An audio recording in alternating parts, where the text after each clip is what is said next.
আচ্ছা, আজকে আমরা পেশিকলা সম্পর্কে পড়ব। তো পেশিকলা সম্পর্কে পড়ার আগে আমরা একটু কলা সম্পর্কে একটা সাধারণ ধারণা নিয়ে রাখি। কলা হচ্ছে নির্দিষ্ট সংখ্যক কোষের সমন্বয়ে গঠিত একটা গঠন, যেটা একটা নির্দিষ্ট কাজে নিয়োজিত। তো কলার গঠনের মধ্যে অবশ্যই কিছু কোষ পাওয়া যাবে এবং কোষসমূহ একটা নির্দিষ্ট কাজে নিয়োজিত থাকবে। তাইলে আমাদের দেহের মধ্যে যত ধরনের কাজ আছে এবং ওই কাজগুলোর জন্য যত ধরনের কলা লাগে, মোট সেই কলাকে 4টা ভাগে ভাগ করা যায়। তাহলে মানবদেহের কলাকে কয় ভাগে ভাগ করা যাবে? 4 ভাগে। তার মানে মানবদেহে 4 ধরনের কলা উপস্থিত। একটু আমরা বাইরের থেকে চিন্তা করি, আমাদের দেহের আবরণ তৈরি করার জন্য অবশ্যই অনেকগুলা কোষ একটা কলা গঠন করতেছে। সেই কোষের সমন্বয়ে গঠিত যে কলা, ওইটাকে বলা হবে আবরণী কলা। তাহলে আমরা যদি একটু কলা সম্পর্কে একটু জানতে চাই, তাহলে মানবদেহে মোট কলা পাওয়া যাবে 4 প্রকার, যার মধ্যে প্রথম যে ধরনের কলা পাওয়া যায় সেটার নাম হচ্ছে আবরণী কলা। দ্বিতীয় যে ধরনের কলা পাওয়া যায়, আমাদের দেহের মধ্যে অনেক অঙ্গ আছে, অঙ্গগুলোর মধ্যে অবশ্যই যোগাযোগ রক্ষা করা লাগে। তাহলে যোগাযোগ রক্ষা করার জন্য যে কলা সাহায্য করবে তাদেরকে বলা হবে যোজক কলা। যোজক কলা বা কানেকটিভ টিস্যু, যোজক কলা। যেমন আমরা অস্থি তৌনাস্থি সম্পর্কে পড়েছি, অস্থি তৌনাস্থি কিন্তু যোজক কলার অংশ। ঠিক তেমনি রক্তও কিন্তু যোজক কলার অংশ, তরল যোজক কলা। আচ্ছা, এবার তৃতীয় যে কলা পাওয়া যাবে সেটা হচ্ছে স্নায়ু কলা। স্নায়ু কলা সম্পর্কে মোটামুটি আমাদের সবারই একটা ধারণা আছে। স্নায়ু কলা বাইরের পরিবেশ থেকে স্নায়ু উদ্দীপনা গ্রহণ করবে এবং সেটা আমাদের মস্তিষ্কে নিয়ে যাবে। মস্তিষ্ক সেই স্নায়ু উদ্দীপনার সাপেক্ষে কর্মপদক্ষেপ গ্রহণ করবে। এটা হচ্ছে প্রধানত স্নায়ু কলার কাজ। আচ্ছা, 4 নাম্বার যে কলা পাওয়া যাবে সেটা হচ্ছে আমাদের পেশি কলা বা পেশি টিস্যু, পেশি কলা, যেটা আজকে আমাদের পড়ার টপিক। আচ্ছা, তো পেশিকলা যেহেতু কলা এক প্রকার, অবশ্যই পেশিকলা পেশি কোষের সমন্বয়ে গঠিত। অবশ্যই এর মধ্যে কিছু কোষ আছে যার সমন্বয়ে পেশিকলা গঠিত হয়েছে। পেশিকলার মধ্যে যে কোষটা পাওয়া যায় ওইটাকে বলা হবে অবশ্যই পেশি কোষ। কি বলা হবে? পেশি কোষ। পেশি কোষ। তার মানে এই পেশি কোষের সমন্বয়ে গঠিত হবে পেশি কলা। এই পেশি কোষের আরেকটা নাম আছে, ওটাকে বলা হয় মায়োসাইট। এখন কথা হচ্ছে, এই পেশি কোষ বা মায়োসাইট এটাকে আমরা ভ্রূণ অবস্থা থেকে আমাদের মধ্যে রাখছি, মানে আমাদের দেহের শুরু থেকে, জাইগোট থেকে যখন বিভাজনটা শুরু হলো জাইগোটের, তখন থেকে কি মায়োসাইট ছিল? একদমই না।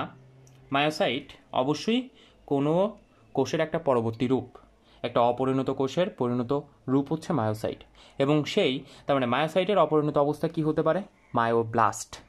অপরিণত থাকলে অবশ্যই ব্লাস্ট, যেহেতু এটা পেশিকোষ তার জন্য মায়ো, আর অপরিণত পেশিকোষ মায়োব্লাস্ট। তাহলে মায়োসাইট আসলে কোত্থেকে আসছে? মায়োব্লাস্ট থেকে। মায়োব্লাস্ট, বোঝা গেছে?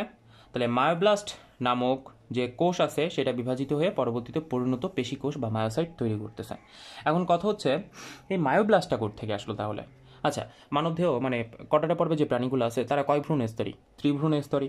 ত্রিভ্রূণ স্তরীর একটোডাম, মেসোডাম এবং এন্ডোডাম নামক 3টা ভ্রূণ স্তর থাকে। তো এই 3 ভ্রূণ স্তরের যে মেসোডাম নামক ভ্রূণ স্তর আছে, ওইখান থেকে মায়োব্লাস্টটা উৎপন্ন হবে। কোত্থেকে মায়োব্লাস্টটা আসবে? মায়োব্লাস্ট নামক যে অপরিণত পেশিকোষ, এটা কোত্থেকে আসবে? মেসোডাম নামক ভ্রূণ স্তর থেকে। মেসোডাম নামক ভ্রূণ স্তর যেটা আছে ওইখান থেকে এই মায়োব্লাস্ট উৎপন্ন হবে। এগেইন, তাহলে মেসোডাম ভ্রূণ স্তর থেকে আসতেছে মায়োব্লাস্ট, মায়োব্লাস্ট থেকে তৈরি হচ্ছে মায়োসাইট, মায়োসাইটের সমন্বয়ে তৈরি হচ্ছে মাসেল টিস্যু বা পেশি কলা। ক্লিয়ার এই পর্যন্ত? আচ্ছা, তাহলে মায়োসাইট বা পেশি কোষ এক প্রকার কোষ না? তো আমরা যদি কোষের গঠন, কোষের একদম বেসিক যে গঠন ওইটা যদি চিন্তা করি, কোষের মধ্যে অবশ্যই একটা নিউক্লিয়াস থাকে। কোষের মধ্যে কি পাবো আমরা? নিউক্লিয়াস পাবো। এবং অবশ্যই আমরা পাবো সাইটোপ্লাজম। সাইটোপ্লাজম, বুঝা গেছে কথাগুলা? তারপরে মায়োসাইটের মধ্যে নিউক্লিয়াস আছে, সাইটোপ্লাজমও আছে। কিন্তু এই মায়োসাইটের মধ্যে যে সাইটোপ্লাজম সেটা হচ্ছে বিশেষ প্রকৃতির। কারণ কি? পেশি কি নর্মাল কোষের মতো? পেশির কোষ যেগুলো সেগুলোতে সংকুচিত প্রসারিত হতে পারবে। তার মানে সাইটোপ্লাজমের মধ্যে এমন কোনো গঠন থাকবে যেটা তাকে সংকোচন পোষণ ক্ষম করবে। পেশির মধ্যে যে সাইটোপ্লাজম আছে সেটার একটা বিশেষ বৈশিষ্ট্য থাকবে অন্য যে কোনো কোষের সাইটোপ্লাজম থেকে। অন্য কোষের সাইটোপ্লাজম কি সংকোচন পোষণের জন্য কোনো কিছু ধারণ করতে পারে, বা অন্য কোষ কি সংকোচন পোষণক্ষম পেশি কোষের মতো? কখনোই না। তার মানে পেশি কোষ অবশ্যই সংকোচন পোষণক্ষম, এবং সংকোচন পোষণক্ষমের জন্য যে মেকানিজম এবং এই মেকানিজম সংগঠনের জন্য যে গঠন দরকার সেটা থাকবে সাইটোপ্লাজমের মধ্যে।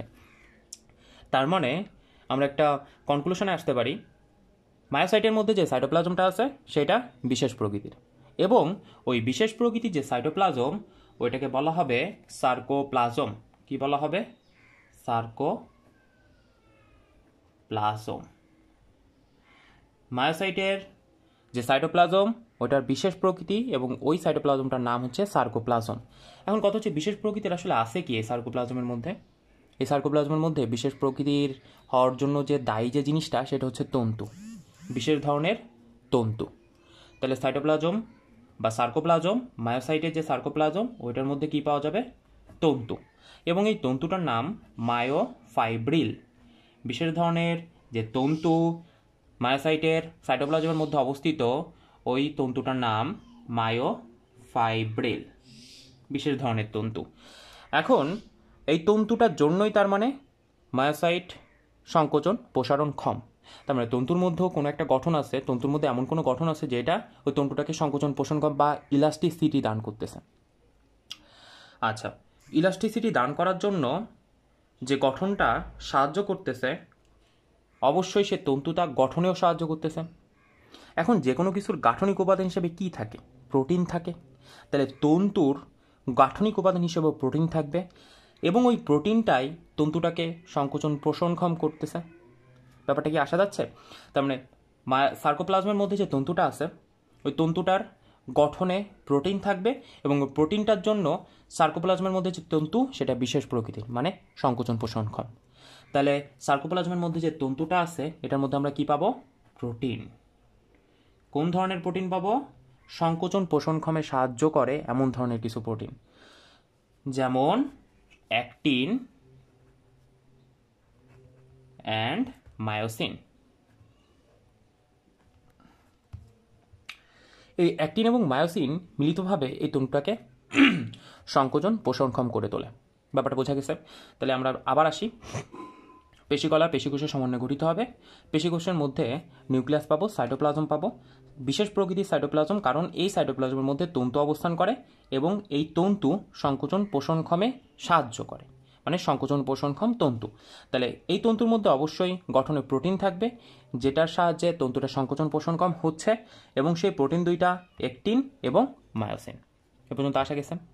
এখন কথা হচ্ছে প্রতিটা পেশিকোষ অবশ্যই একটা আবরণ দিয়ে আবৃত থাকবে।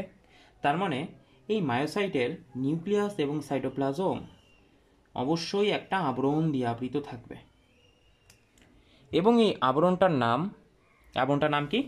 সার্কোলেমা। কি বলা হবে আবরণটার নাম? সার্কোলেমা। ক্লিয়ার? তাইলে পেশিকোষের যে আবরণ ওটাকে কি বলা হবে? সার্কোলেমা। যেমন তরুণাস্থির আবরণকে বলা হয় পেরিকন্ড্রিয়াম, অস্থির আবরণকে বলা হয় পেরিঅস্টিয়াম, ঠিক তেমনি পেশিকোষের যে আবরণ ওইটাকে বলা হবে সার্কোলেমা। ক্লিয়ার? আচ্ছা, এখন আমরা চলে আসি পেশির শ্রেণী বিভাগের মধ্যে। আমরা পেশিকে মোট 3 ভাগে ভাগ করতে পারি। কয় ভাগে ভাগ করতে পারি? 3 ভাগে। আমরা একটু চিন্তা করি আমাদের প্র্যাকটিক্যাল লাইফের সাথে কল্পনা করে 3 ভাগে আমরা কিভাবে ভাগ করলাম জিনিসটাকে আসলে। তো আমরা যখন হাঁটাচলা করি আমাদের পা এবং হাতের পেশিগুলো সংকুচিত প্রসারিত হচ্ছে। হাঁটাচলা যেহেতু আমাদের ইচ্ছাধীন, তার জন্য পা এবং হাতের যে পেশিগুলো ছিল এগুলো সংকোচন পোষণ আমাদের ইচ্ছাধীন। তাহলে আমাদের ইচ্ছাই ওই পেশিগুলো সংকুচিত প্রসারিত হচ্ছে। তাহলে তার জন্য এই সকল পেশিকে বলা হবে কি পেশি? ঐচ্ছিক পেশি। তাহলে প্রথম যে প্রকার পেশি পাওয়া যাবে ওইটাকে বলা হবে ঐচ্ছিক পেশি। ঐচ্ছিক পেশি। আচ্ছা, দ্বিতীয় যে পেশি আছে সেটা হবে তাহলে অনৈচ্ছিক পেশি, যেটা আমাদের ইচ্ছাধীন না। ব্যাপারটা আরেকটু চিন্তা করি, একটু অফেন্সিভ হয়ে যাবে, কিন্তু মজার আছে জিনিসটা। সাপোজ ধরো তোমার টয়লেট চাপছে, তো টয়লেট তুমি চাইলে একটা নির্দিষ্ট সময় পর্যন্ত বন্ধ রাখতে পারো, কিন্তু সময় অতিবাহিত হওয়ার সাথে সাথে অবশ্যই তুমি প্রপার সিচুয়েশনে থাকো আর না থাকো টয়লেটটা হয়ে যাবে। তো তখন কি তুমি আমাদের যে পৌষ্টিক নালী বা তোমার যে পৌষ্টিক নালীর পেশিগুলো ছিল ওইগুলো তোমার ইচ্ছা মতো কাজ করাতে পারতেছ? অ্যাকচুয়ালি আমাদের পৌষ্টিক নালীর পেশিগুলোর সাহায্যে তুমি টয়লেটটা বন্ধ রাখো নাই, আমাদের অ্যানাল স্ফিংটার অথবা ইউরেথাল স্ফিংটার, ইন্টারনাল স্ফিংটারের সাহায্যে তুমি প্রস্রাব অথবা টয়লেট বড়টা বন্ধ রাখছো। তাহলে পৌষ্টিক নালী যে পেশিগুলা, মানে আমাদের দেহের ভেতরের দিকে যে পেশিগুলা, ওইগুলা কিন্তু আমাদের ইচ্ছাধীনভাবে সংকুচিত প্রসারিত হচ্ছে না, ওইটা অবশ্যই মস্তিষ্ক কর্তৃক নিয়ন্ত্রণ হচ্ছে। এ পর্যন্ত কি আসা গেছে? তার মানে কিছু পেশি আছে আমাদের দেহের মধ্যে যেগুলো আমাদের ইচ্ছাধীন নিয়ন্ত্রণ বা সংকোচনে থাকে না। ঠিক আছে? তাহলে অন্য এক প্রকার যে পেশি আছে ওইটা কোন ধরনের পেশি? অনৈচ্ছিক পেশি, যেটা সংকোচন পোষণ আমাদের নিয়ন্ত্রণাধীন নয়, অনৈচ্ছিক পেশি। আর আরেক প্রকার পেশি আছে যেটা আমাদেরও নিয়ন্ত্রণে না, মানে পার্সোনাল নিয়ন্ত্রণেও না, আবার মস্তিষ্কের নিয়ন্ত্রণেও না। ব্যাপারটা বোঝা গেছে? তার মানে তুমি চাইলেই ওই পেশি সংকোচন পোষণক্ষম ঘটাতে পারবে না, আবার মস্তিষ্ক চাইলে ওই পেশি সংকোচন পোষণ ঘটাতে পারবে না। সেটা হচ্ছে হৃৎপেশি, আমাদের হৃৎপিণ্ড। হৃৎপিণ্ডের মধ্যে যে কার্ডিয়াক পেশিগুলো আছে, মানে মায়োকার্ডিয়ামের মধ্যে যে পেশিগুলো আছে ওইগুলার সংকোচন পোষণ হৃৎপিণ্ড নিজেই ঘটায়। এসএ নোড এভি নোডের নাম পড়ছি না? এসএ নোড কী করে? হৃৎপিণ্ড সংকোচন পোষণে সাহায্য করে। তার মানে SA node, AV node, bundle of H, Purkinje fibre, এগুলো কিন্তু হৃৎপিণ্ডের সংকোচন পোষণে হৃৎপেশিকে উত্তেজিত করে সংকোচন পোষণ ঘটায়। এটা কিন্তু মস্তিষ্ক কর্তৃক নিয়ন্ত্রিত না। তাহলে আরেক প্রকার যে পেশি পাওয়া যায় সেটা হচ্ছে হৃৎপেশি। এবার আমরা এই যে 3 প্রকার পেশি সম্পর্কে জানলাম, ঐচ্ছিক, অনৈচ্ছিক এবং হৃৎপেশি, এর সম্পর্কে একটু ডিটেইলে পড়ব। বেশি না, সামান্য একটু ডিটেইলে পড়ব। আচ্ছা, তাহলে আমি একটু আসি। প্রথমে আমরা আসি ঐচ্ছিক পেশির মধ্যে। ঐচ্ছিক পেশি যেটার সংকোচন প্রসারণ আমাদের নিয়ন্ত্রণাধীন। আমাদের এখানে 3টা চিত্র দেখতেছি। এখানে কালো বলতে আমরা বোঝাচ্ছি নিউক্লিয়াস। এই একটা নিউক্লিয়াস, এখানে একটা নিউক্লিয়াস, এখানে একটা নিউক্লিয়াস, এখানে একটা, এই কোষের মধ্যে একটা। ঠিক আছে? আচ্ছা, এবং বাইরের দিকে গাঢ় করে যে কালো রং দেখতেছি সেটা হচ্ছে আসলে সার্কোলেমা। আসলে কি এগুলা? সার্কোলেমা। আর এটা হচ্ছে নিউক্লিয়াস, এটা হচ্ছে সার্কোলেমা। এই কোষের ক্ষেত্রে এটাও সার্কোলেমা, এটা হচ্ছে নিউক্লিয়াস, সার্কোলেমা। কিন্তু এই কোষটার ক্ষেত্রে আমরা একটু দেখি, এইখানে কিন্তু সার্কোলেমা অস্পষ্ট। এখানে যেমন স্পষ্ট সার্কোলেমা দেখা যাচ্ছিল, সার্কোলেমা কি? পেশিকোষের আবরণ। এই কোষটাই যে সার্কোলেমা স্পষ্ট দেখা যাচ্ছিল, কিন্তু এই কোষটার মধ্যে সার্কোলেমা কিন্তু অস্পষ্ট, আবার এই কোষটার মধ্যে কিন্তু সার্কোলেমা স্পষ্ট। তার মানে এখানে আবরণটা স্পষ্ট, কিন্তু এখানে আবরণটা স্পষ্ট না। এবং এখানে নিউক্লিয়াস দেখা যাচ্ছে, প্রতি কোষে একটা করেই মোটামুটি নিউক্লিয়াস দেখা যাচ্ছে। আচ্ছা, যাক, তাহলে আমরা বলতে চাচ্ছি এটা একটা ঐচ্ছিক পেশি, ঐচ্ছিক পেশি। এটা একটা অনৈচ্ছিক পেশি,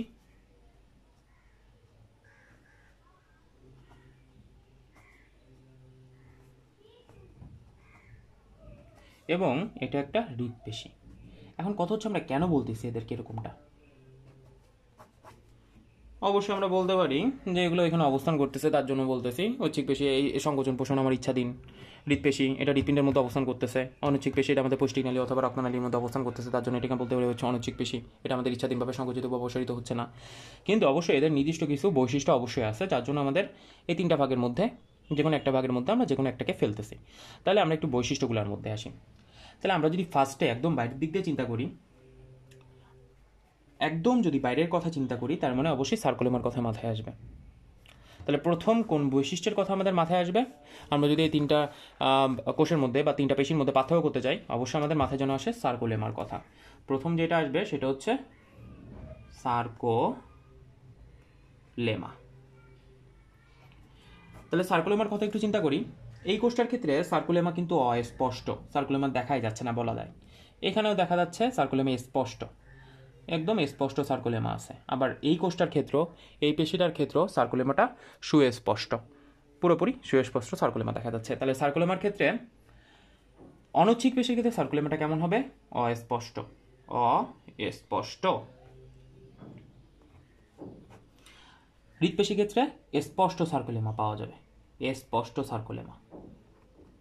আর ঐচ্ছিক পেশির ক্ষেত্রে এখানেও কিন্তু স্পষ্ট সার্কোলেমা উপস্থিত। ক্লিয়ার? এখন কথা হচ্ছে সার্কোলেমা এরকম এখানে অস্পষ্ট, এখানে স্পষ্ট, এখানে স্পষ্ট হওয়ার কারণটা কি? খুব মনোযোগ দিয়ে একটু খেয়াল করি আমরা। ঐচ্ছিক পেশি সংকোচন প্রসারণক্ষম আমাদের নিয়ন্ত্রণে, এবং আমরা যখনই চাই তখন ওর সংকোচন বা প্রসারণ ঘটাইতে পারি। ব্যাপারটা এরকম। তাহলে সংকোচন এবং প্রসারণের জন্য আমাদের মস্তিষ্ক থেকে অবশ্যই সিগন্যাল ওই পেশিটার মধ্যে পাঠানো লাগবে। সাপোজ আমাদের বাম হাতে একটা মশা পড়ছে, আমার বাম হাতে একটা মশা পড়ছে, বাম হাতে মশাটা কামড়াইছে, তার মানে এখান থেকে একটা সংবেদী উদ্দীপনা মাথায় যাবে, মানে আমাদের মস্তিষ্কে যাবে। ব্রেন থেকে আরেকটা উদ্দীপনা আমার ডান হাতের পেশিগুলোতে আসবে, যাতে করে আমি মশাটাকে মারি। এবং এইটার মাঝখানে টাইমের ডিফারেন্স কিন্তু অনেক কম। তোমরা খুব ভালো মতোই জানো, অনেক বয়স হয়েছে যখন এরকম অনেক সিচুয়েশনে পড়ছো, কোনো কিছু দেখছো এবং সাথে সাথে ডিসিশন নিয়ে নিচ্ছ, এবং এটার জন্য কিন্তু টাইম ডিফারেন্স কিন্তু অনেক কম ছিল তখন। তো এত দ্রুত যদি স্নায়ু উদ্দীপনা একটা জায়গা থেকে আরেকটা জায়গায় আসা লাগে, অবশ্যই স্নায়ু উদ্দীপনা একটা কোষের কাছে যখন আসবে, স্নায়ু উদ্দীপনা কোষের বাইরের দিকে যে আবরণটা আছে ওই স্নায়ু উদ্দীপনা প্রথমে গ্রহণ করবে, এবং ওই গ্রহণ করার জন্য কিন্তু ওই আবরণটা, তার মানে সার্কোলেমার গুরুত্বপূর্ণ একটা বৈশিষ্ট্য স্নায়ুদ্দীপনাকে গ্রহণ করা। এবং স্নায়ুদ্দীপনা গ্রহণ করার জন্য ওইখানে কিছু রিসেপ্টর থাকে, সার্কোলেমার মধ্যে কিছু রিসেপ্টর থাকে, এবং রিসেপ্টরটা অবশ্যই সার্কোলেমার মধ্যে থাকবে। এবং রিসেপ্টরের সংখ্যা যত বেশি পরিমাণে হবে, পেশিটা খুব দ্রুতই সংকোচন বা প্রসারণ ঘটাইতে পারবে। তাহলে এখানে অবশ্যই সুস্পষ্ট একটা সার্কোলেমা লাগবে, কারণ ঐচ্ছিক পেশির নিয়ন্ত্রণ তোমার কাছে, তুমি খুব দ্রুত এটা দিয়ে কাজ করবা, অবশ্যই খুব দ্রুত সিগন্যালগুলা মস্তিষ্ক থেকে পেশির মধ্যে পাঠানো লাগবে। তার জন্য ঐচ্ছিক পেশির মধ্যে যে সার্কোলেমা ওইটা হবে স্পষ্ট। এবার চলে আসে আমরা অনৈচ্ছিক পেশির মধ্যে। সাপোজ ধরো তুমি সেহরি করছো, রোজার মাস, সেহরি করছো বা ইফতার করছো, খালি পেটে ইফতার করলা। যদি চিন্তা করি আমরা একটু, যদি এরকম সার্কোলেমা এইখানে থাকতো, তাহলে যেহেতু পেশিগুলা তখন প্রসারিত হচ্ছে, খাইছো, পেট ভরে উঠছে, পেশিগুলো তখন প্রসারিত হয়ে গেছে, সংকুচিত নাই, সাথে সাথে মস্তিষ্ক স্নায়ু উদ্দীপনা পাঠাবে পেশিকে ওইগুলোকে আবার নর্মাল কন্ডিশন আগে যেরকম ছিল সংকুচিত করে ফেলার জন্য।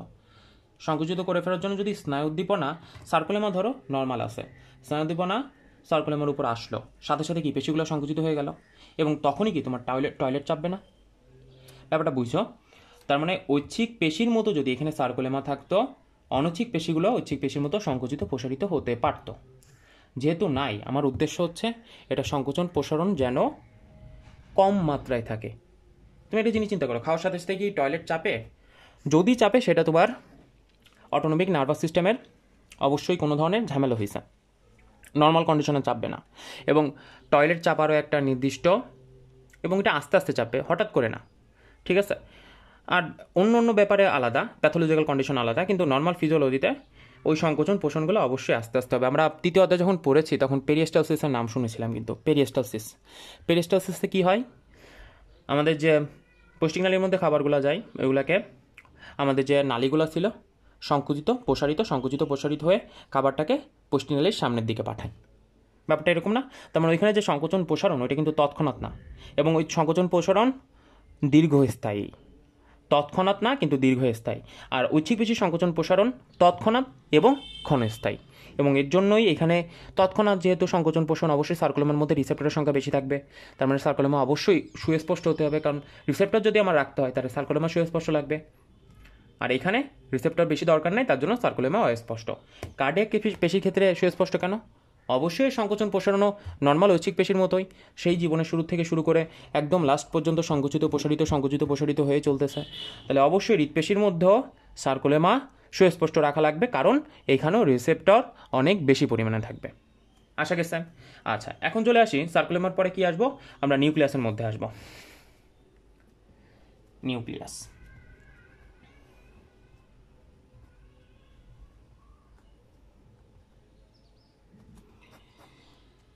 অনৈচ্ছিক যে পেশি আছে, অনৈচ্ছিক পেশির মধ্যে নিউক্লিয়াস পাবো আমরা একটি করে। কয়টি নিউক্লিয়াস পাবো? একটি।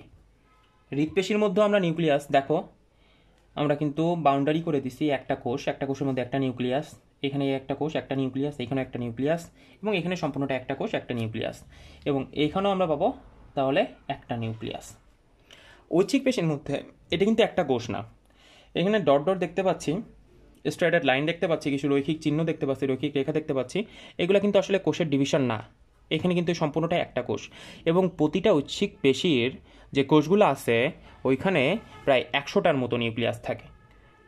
কতগুলো নিউক্লিয়াস থাকবে? 100টির মতো। বোঝা গেছে? নিউক্লিয়াস থাকবে প্রায় 100টির মতো। আচ্ছা, এখন চলে আসি, এই যে আমরা এখানে কিছু আড়াআড়ি রেখা, রৈখিক দাগ দেখতে পাচ্ছিলাম, কিছু দাগ দেখতে পাচ্ছিলাম, এই দাগগুলা এই পেশিটার মধ্যেও আছে, এই পেশিটার মধ্যেও আছে, কিন্তু এখানে নাই। তাহলে আমরা মনে রাখবো আড়াআড়ি রেখা, আমি আসতেছি আড়াআড়ি রেখা কেন থাকে, আগে আড়াআড়ি রেখা কোথায় কোথায় আছে ওইটা একটু দেখি। আড়াআড়ি রেখা, আড়াআড়ি রেখা অনৈচ্ছিক পেশির মধ্যে কি হবে? অনুপস্থিত, অনুপস্থিত। কিন্তু হৃৎপেশির মধ্যে আড়াআড়ি রেখাগুলো কিন্তু দেখা যাচ্ছে, এবং হৃৎপেশির মধ্যে সেটা হবে উপস্থিত, এবং ঐচ্ছিক পেশির মধ্যে উপস্থিত।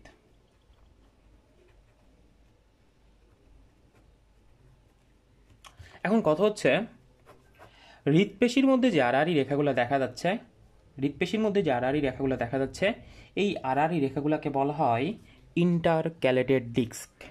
নাম কি? Intercalated disc, intercalated disc. এখন এই ইন্টারক্যালেটেড ডিস্ক থাকার আসলে দরকারটা কি?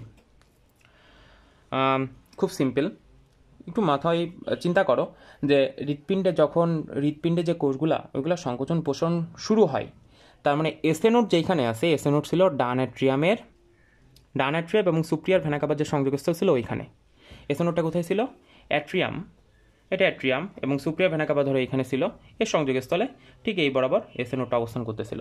তাহলে এসএ নোড শুরু হচ্ছে, হৃৎপিণ্ড যদি একটা বাক্সের মতো আমি চিন্তা করি, তাহলে এটা যদি ডান অ্যাট্রিয়াম হয়, এখান থেকে সংকোচনটা শুরু হচ্ছে এবং সংকোচনটা নিচের দিকে নামতেছে। তাহলে সংকোচন নিচের দিকে নামবে যখন, তাহলে এই নামার টাইমটা অবশ্যই কম হওয়া লাগবে। আমি সংকোচনটা করতে করতে নিচের দিকে নামবো, তার মানে টাইমটা যদি আমি অনেক কম দিই, তাহলে অ্যাট্রিয়ামের সংকোচন, ভেন্ট্রিকলের সংকোচন, ওই পাশে অ্যাট্রিয়ামের প্রসারণ, ভেন্ট্রিকলের প্রসারণ, এগুলো কি সিমালটেনিয়াসলি হবে? একটার পর একটা কি হবে? তাহলে যাতে করে সময় গ্যাপটা কম থাকে, তার মানে একটা কোষ থেকে আরেকটা কোষে সিগন্যাল একটা কোষ থেকে আরেকটা কোষে যাওয়ার মধ্যে যে সময় পার্থক্য, এটা কমায় ফেলতে হবে।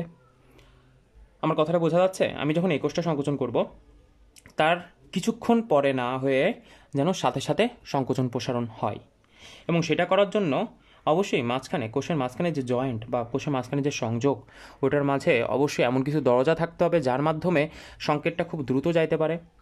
ইন্টারক্যালেটেড ডিস্ক এরকম কিছু দরজা সমৃদ্ধ, এদেরকে বলা হয় গ্যাপ চ্যানেল। গ্যাপ জাংশনের মাধ্যমে কিছু চ্যানেল তৈরি করে, যেটার মাধ্যমে একটা কোষের সংকোচন, মানে একটা কোষের সিগন্যাল খুব দ্রুত অন্য কোষে চলে যায় এবং দুইটা কোষই একসাথে সংকুচিত হয়।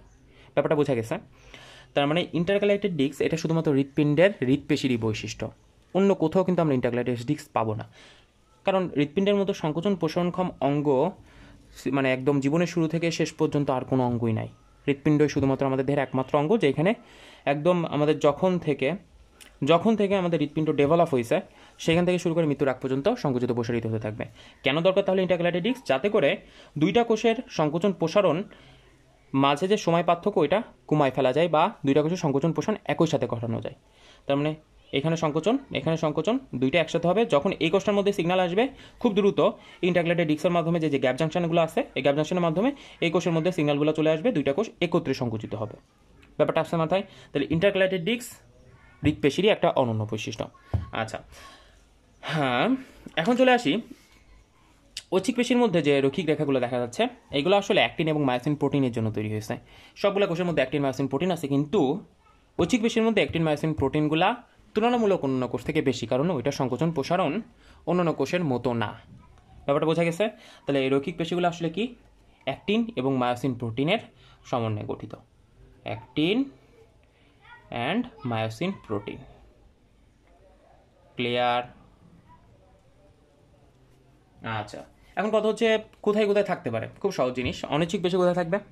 যে সকল অঙ্গের সংকোচন পোষণ আমাদের ইচ্ছাধীন নয়, তার মানে পৌষ্টিক নালী, রক্তনালী, আমাদের মূত্রথলি, জরায়ু, এই সকল স্থানে কিন্তু আমরা কমনলি অনৈচ্ছিক পেশি পাবো। হৃৎপিণ্ডে থাকবে। ঐচ্ছিক পেশি যে সকল পেশি আমাদের সংকোচন পোষণক্ষম, সেখানে পাবো আমরা তাহলে ঐচ্ছিক পেশি। ক্লিয়ার? এখন ঐচ্ছিক পেশি সম্পর্কে আমাদের আর একটু ডিটেল জানবো। এটা একটা পেশি তন্তু না? এই সম্পূর্ণটা একটা পেশি তন্তু, এটা একটা পেশি তন্তু। এই পেশিতন্তুর নাম কি তাহলে? মায়োফাইব্রিল। তাহলে আমরা যদি ঐচ্ছিক পেশি সম্পর্কে একটু জানতে চাই, তাহলে একটা পেশি তন্তু যেটাকে আমরা বলি মায়োফাইব্রিল। মায়োফাইব্রিল।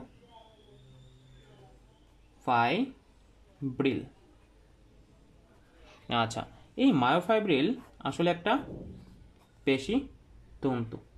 পেশি তন্তু একটা নিলাম আমি।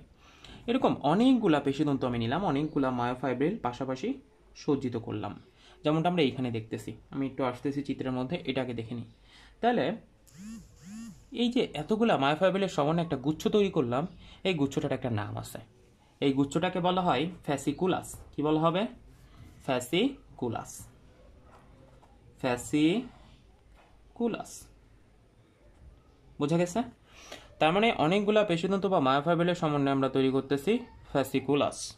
তো ফ্যাসিকুলাসের এখন আমি একটা আবরণ দিয়ে দেব। ফ্যাসিকুলাসের দুই পাশে আমি আবরণ দিয়ে দিলাম। আবরণ দিয়ে আমি যেটা তৈরি করলাম, মানে আবরণ যেটা তৈরি করলাম লাল কালি দিয়ে, সে আবরণটার নাম পেরিমাইসিয়াম। এই আবরণটাকে কি বলা হয়? পেরিমাইসিয়াম। পেরিমাইসিয়াম। তার মানে পেশিতন্তুগুলা, অনেকগুলা পেশিতন্তু বা মায়োফাইব্রিল একত্রে নিলাম। একত্রে আমি যে গুচ্ছটা তৈরি করলাম ওইটার নাম হচ্ছে ফ্যাসিকুলাস। ফ্যাসিকুলাসের যে আবরণ ওইটার নাম হচ্ছে পেরিমাইসিয়াম। এবার আমি অনেকগুলা ফ্যাসিকুলাস নিচ্ছি, তার মানে পেরিমাইসিয়াম আবরণ দ্বারা আবৃত অনেকগুলা ফ্যাসিকুলাস। অনেকগুলা ফ্যাসিকুলাস নিচ্ছি। এই ফ্যাসিকুলাসগুলাকে এবার আমি বাইরের দিকে আরও একটা আবরণ দিয়ে দিলাম। যে আবরণটা ফ্যাসিকুলাসের গায়ে থাকবে সে আবরণটার নাম, যে আবরণটা ফ্যাসিকুলাসের গায়ে থাকবে সে আবরণটার নাম কি ছিল? ফ্যাসিকুলাসের গায়ে যে আবরণ ছিল সেটার নাম ছিল পেরিমাইসিয়াম। এবার ফ্যাসিকুলাসের যে গুচ্ছ ওইটার যে আবরণ ওইটার নাম কি হবে? এপিমাইসিয়াম। এই আবরণটার নাম কি হবে? এপিমাইসিয়াম।